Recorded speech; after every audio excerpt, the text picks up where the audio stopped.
ерекше сабақ, ашық сабақ балалар. Сабағымыз әдебиетті оқудан болады, жақсы. Бүгінгі сабаққа деген көңіл күйлерің қандай? Жақсы. Балалар, ендігі зейіндеріңді экранға аударыңдар. Мұқият тыңдайық. Сәлеметсіңдер, мен оқушылар, сендерге осы сабақта сәттілік тілеймін, зейіндерің ашылсын. Бүгінгі сабақта сендер қызықты ақпараттар мен жаңалықтар білетін боласыңдар. Балалар, абай аталарының айтқандай, бүгінгі сабақ сендер үшін өте қызықты болады деп ойлаймын. Өйткені осы сабақта сендер көптеген қызықты ақпараттар аласыңдар. Мен сендерге менің бір сұрағым бар. 7 қазынаға не жатады балалар? Біліңізге?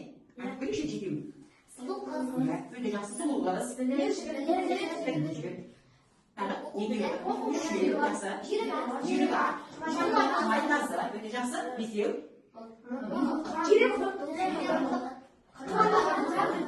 Өте жақсы балалар. 7 қазынаны өте жақсы беткесін. Енді экранға мұқият қарап жіберейік. Балалар, 7 қазынаны сендер өте жақсы айтып бердіңдер. Олай болса, сендердің жауаптарыңды экранға жауап бер, тағы да бір қайталап өтейік. Экранға мұқият қараймыз. Иә, бірінші неге? Өте жақсы. Сұлу әйел. Ақылды. Жүйрік қазы. Жүйрік ат. Жүйрік ат. Қара бүркіт. Өте жақсы балалар. Осы 7 қазына әр адамның жанында болмаса, өте бай дейсізге. Енді балалар, осы 7 қазынаның біріне байланысты біз бүгін сендермен ашық сабағымызды ары қарай жалғастырамыз. Ол неге байланысты болуы мүмкін екенін келесі тапсырмадан байқауларына болады. Назар аудару күндегі келесі тапсырмада біз сендермен мақалды жалғастыр. Мақал жалғастыр деген тапсырмаға мұқият қараймыз. Қазір бізде мақалдар беріледі. Сол мақалды істейміз, жалғастырып оны тауып көреміз.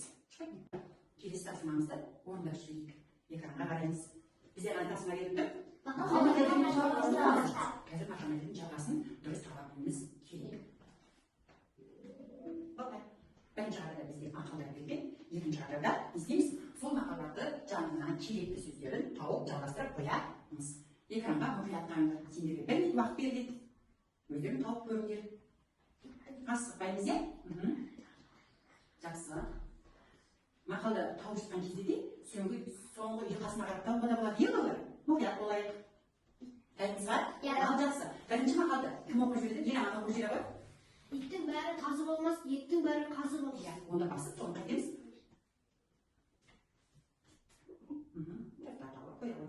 Өте жақсы. Отыра ғой. Қазір артынан сәлем. Келесі итті иесімен, немесе басқасына оқып қолдарында болады. Ретімен қою міндетті емес балалар. Қайсын табылды, соны оқып шығуға да болады. Келе ғой, мына ғой. Итті иесімен қинар. Жақсы. Тағы бар ма қолды берейік? Келеміз. Ақтана. Ит қаппайды деме, ақ кетпейді деме. Керемет, өте жақсы. Райбек келе ғой. Сіздер ғой. Ит атасын танымас. Жақсы. Қоя ғой. Ит атасын танымас. Енді бізде бір мақал қалды. Кім бек қояды? Кел, Крислам. Оқып жібер. Бір жақ қымыздан тұрайық, е? Қаһарлы иттен қауіп көп. Сақтаныс қауым көп. Қоя ғой. Жақсы болды. Енді осы мақалдарды біз қайтеміз тексеріп көрейік, балалар. Дұрыс тапқан жоқпыз ба? Бірінші тексермес бұрын. Мақалдың бәрі не туралы? Ит туралы. Өте жақсы. Бүгінгі тақырыбымыз неге байланысты деген сөз? Итке байланысты деген сөз. Жақсы. Жақсы балалар. 5 мақалдан естедік. Дұрыс, таба, білдік. Ондай болса өз-өзімізге екі қошемет жасап жүрейікші өзімізге. Жақсы. Бұл тапсырманы өте жақсы орындап шықтыңдар. Балалар, жаңағы мақалдар өздерің айтыңдар. Ит туралы деп, бәрі мақал ит туралы болды. Олай болса, бүгінгі біздің мәтініміздің авторы Бердібек Соқпақбаевтың өзі туралы жаңағы айтылған өмірбаянына кезек берейік, мұқият тыңдаймыз. Өйткені келесі тапсырмада осынан сұрақтар қойылады. Сондықтан мұқият болыңдар. Мен Соқпақбаев Бердібек Қыдырысұлы. 1924 жылы 15 қазан күні Алматы облысы Нарынқол ауданы Қостөбе ауылында дүниеге келдім. Менің отбасым өте кедей еді. 8 жасымда анамнан айырылдым.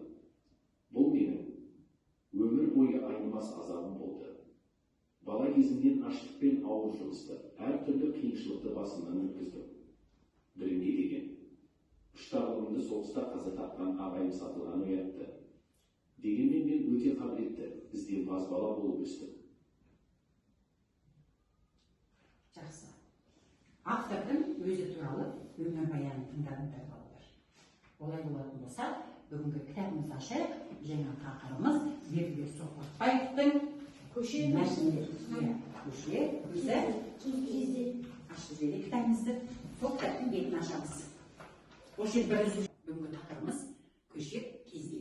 Бердібек Соқпақбаевтың шығармасымен танысамыз. Осы шығарма арқылы біз өз ойымызды дәлелдеп айтуға, өзіміздің пікірімізді білдіруге және шығарманың жанры туралы көптеген мағлұматтар аламыз. Біз топқа киіз үй арқылы бөлінеміз. Бастайық. Жақсы, отыраға екінші топ. Иналап бастаймыз. Бірінші топқа жайғасамыз. Бірінші топ. Екінші топқа жайғасамыз. Жақсы, бірінші топта сырмайған. Екінші топқа бараған меріз. Бірінші топқа жайғасамыз. Жақсы болды. Енді бері қарай. Біз екі топқа бөлініп алдық. Бүгінгі тақырыбымыз екіге байланысты болғандықтан ақылды дос, адал дос деген екі топ болсын. Кестік пе? Жақсы. Олай болса, топтық жұмысты ары қарай жалғастырамыз. Балалар, біздің топтық жұмысымыздағы бір әдісіміздің бірі ол франклинг әдісі. Балалар, бірінші топқа берген тапсырма бойынша бірнеше тапсырма берілген. Қане мен бірінші топтан сол тапсырмаларды сұрап өтейін. Мәтіннен кітапта бізде майлаяқты суреттеген жерін кім тауып оқып береді? Бірінші топтан сұрайды, екінші топ. Егер жауап бере алмай жатса, сендерге кезек береді. Жақсы. Нұрдана, кітапты сен тауып оқып жіберші. Аяқтары сыздап, үлкен жарға құлақтары салпиған, жүні тықыр, дене бітімі қазақы төбет, еттен гөрі тазы тұқымына көбірек ұқсас. Жақсы, өте жақсы. Енді келесі тапсырма бізде мәтінді тыңдап отырған кезде, сендер қандай сезімде болдыңдар? Осы мәтінді оқыдық қой бағанадан бері. Сол тыңдаған кезде қандай сезімде болдық? Жақсы. Ол бірінші топтың тапсырмасы болатын. Оны бірінші топтан сұраймын. Райбек айтып жібереді бұл сұрақтың жауабы. Мен мәтінді тыңдағанда аянышты жағдайда болдым. Аянышты сезімде болған екенсің, яғни біз не істедік? Итті қимадық. Отыра ғой, жақсы. Екінші топ мұқият тыңдаймыз, сендер тапсырмаларың болған бағанадан бері дайындалуға уақыттар мүмкіндіктері болды. Сондықтан әбекеңнің қолында қалған майлаяқтың тағдыры қалай болған қысқаша өз қиялдарымен айтып көріңдерші. Кәне кім айтады? Екінші топтан жақсы Айгүл айтады. Өзінің ойы. Қолында қалған майлаяқтың тағдыры әбекеңе үйленіп жақсы дос болып кетті әбекеңмен. Әбекең қандай адам сонда? Жақсы адам. Жақсы адам екен, отыра ғой. Енді екінші топтың екінші тапсырмасы. Иттің иесінің орнында болса, сен майлаяқты тастап кететін бе едіңдер? Өздерің ойларыңды, сендердің пікірлеріңді бөлгім келіп тұр. Мирас айта ғой. Мен иттің иесінің орнында болсам, майлаяқты тастамаушы едім. Оған қамқорлық жасап, асыраушы едім. Жақсы. Яғни қандай жағдайда болсын, қолымыздан келгенше аз да болса көмегімізді қайтушы беруші итке. Жақсы. Ол сенің ойың пікірің. Жақсы, өте құнды сенің пікіріңіз үшін. Жақсы балалар. Бұл топтық жұмысы да өте керемет дәрежеде орындарында. Рахмет балалар. Сендерге өте жақсы деген баға қойылуға болады. Сендерге келесі тапсырмамыз экранда берген комикс деп аталынады. Экранда 4 түрлі сурет берілген, мұқият қарасаңдар, сол суреттердің көмегімен шағын мәтін құраймыз. Сол құраған мәтіндерді мен таратып берген ситабаққа жазып шығамыз. Және балалар, бұл жұптық тапсырма. Бұл тапсырма үшін сендерге 2 балл беріледі. Ол мәтінді дұрыс құрағандарына Оның кейін сауатты жазғандарына. Сондықтан мұқият болыңдар. Бұған сендерге 5 минут уақыт жеткілікті. Шағын мәтінді жазып шығу үшін. Іске сәт. Ортларына қойдыма қалды. Жаза береміз.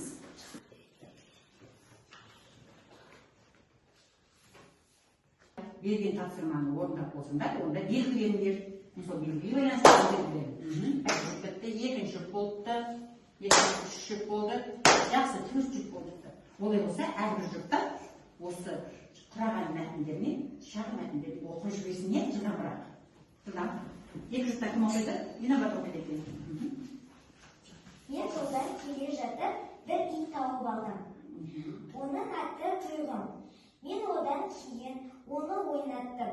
Ол маған үйреніп, екеуміз жақын досқа айландық. Жақсы, керемет. Бір шапалаңыз қошып. Маған бері бар. Екінші жұптан ер аман береді екен. Мен тауда ит алдым. Өзі сүп секілді, және мен оны үйіме алып кеттім. Оған және құт жол деген ат қойдым. Оған тамақ беріп ойнатып, екеуміз бір-бірімізге үйреніп кеттік. Ал, Еламан, осы мәтіннің атын қалай қоюға болады? Не деп қояр едің? Мәтінге ат қойып жүрші. Мәтінді өте жақсы құрапсыңдар. Жүгің екен. Бірақ қандай ат қойсақ болады? Мәтінге. Жүгің көмектесеміз ба? Да. Көмектесуге болады жүгі. Қайдағы? Менің досым. Менің досым. Олай, Еламан. Жүгің көмектессе, өйткені бұл жұптық жұмыс істер онда. Яғни өзің жүгіңмен бірге орындалған керек. Балалар жаңағы топтық жұмыс комикстің бағалауын қойып шығайын, бәрлерін бері қараңдар. Бұл болған тапсырма үшін 2 балл болған. Бәрлерін тапсырманы өте жақсы орындадыңдар. Сондықтан бәрлеріне 2 балл. Яғни біздің бәйгеміз 2 километр алды. Қайтты балалар. Жылжыды. Балалар, сендер Бердібек Соқпақбаевтың қандай шығармаларын білесіңдер? Менің атым Қожа. Қожа. Орын деп айтайық. Жақсы. Райымбек. Балапан Торғай. Балапан Торғай. Менің атым Қожа. Менің атым Қожа. Бір сапар. 16 чемпион. 16 чемпион. Балалық жаққа саяхат. Балалық жаққа саяхат. Жақсы өте жақсы балалар. Бердібек Соқпақбаевтың шығармалары көп екен. Соның ішінде біздің ең жақсы көретін кинофильміміз ол Менің атым Қожа. Жақсы. Сол Қожа фильміндегі өлең бар, иә? Киноны саундтрекі бар екен. Біз серіктеу сәтінен сол әнді бірге орындайық. Жарай ма балалар? Ондай болса, экранға тағы да мұқият қараймыз.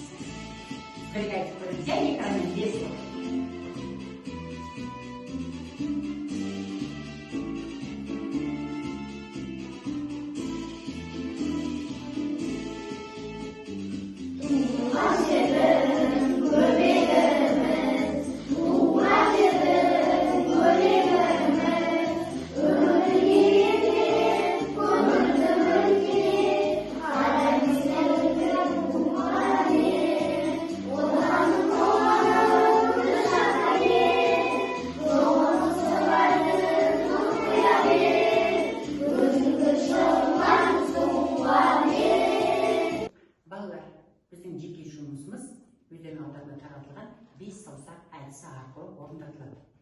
Бүгінгі алған сабақтан алған сендердің жинаған қорларына байланысты мен сендерге 5 сұрақ қоямын.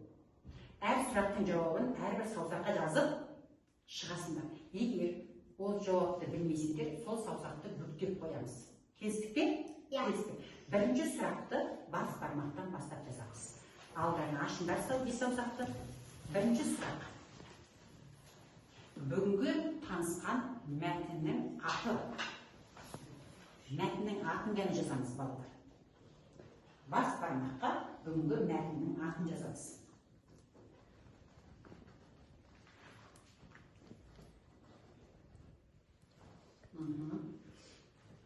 Мәтіннің аты. Екінші, сұқ саусаққа мәтіннің авторын жазамыз. Авторын.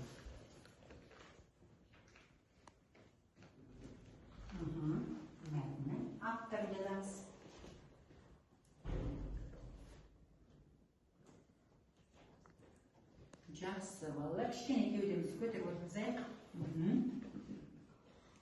Өте жақсы жазасыңдар.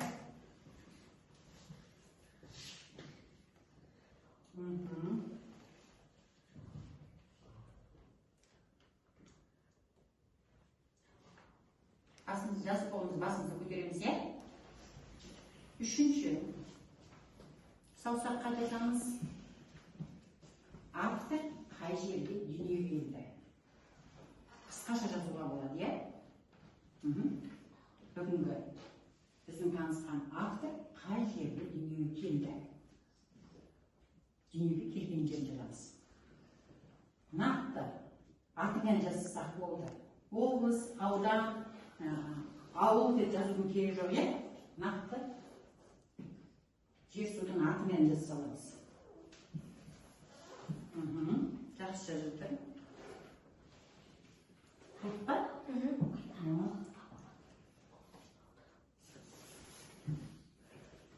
Жақсы. Жазып болсақ, басымызды кеңітіп көтеріп отырамыз. Керемет жайнаған. Келесі сұрақ. Болды па?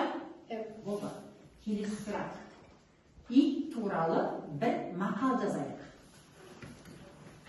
Бүгінгі мәтініміз ит туралы болды, сондықтан бір мақал жазамыз. Бағана біз көп мақалдар өттік, соның ойында қалған мақалын жазыңдар.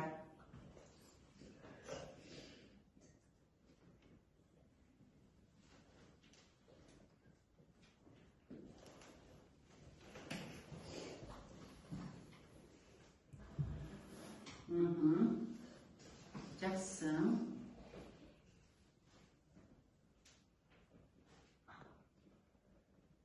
Уақыт бар, жазғандар.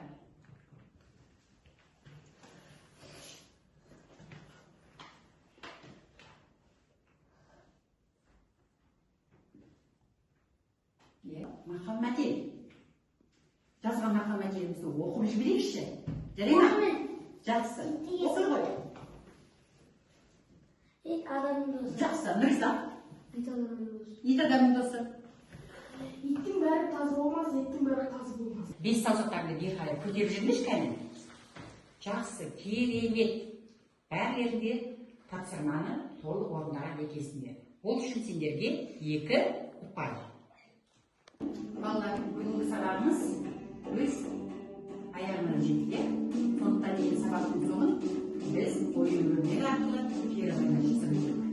Өздер көріп отырсыздар, 3 түрлі ойын өрнекте 3 түрлі астында пікірлер жазылған. Бірінші сары басқандар сұрақтарында қызылы бастап сабақ түсінгенді жазылып алсақ, бүгінгі тапсырманың бәрі не үшін түсінікті болуы керек.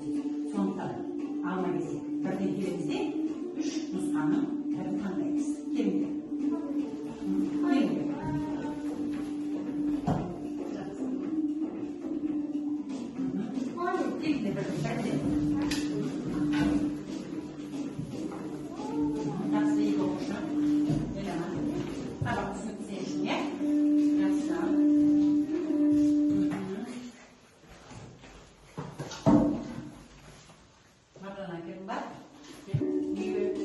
Осы көшер кезе деген мәтінді әңгімелеп келу. Яғни мазмұнын айтып келуге 101-102-ші бет. Үй тапсырмасы түсінікті ме? Жақсы. Балалар, бүгінгі сабақта өте нәтижелі болды.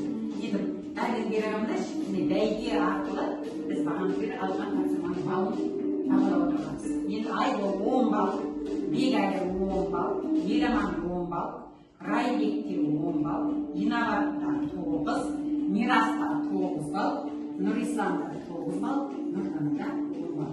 Яғни балалар бүгін бәрінер 9 бен 10 деген бал алынды.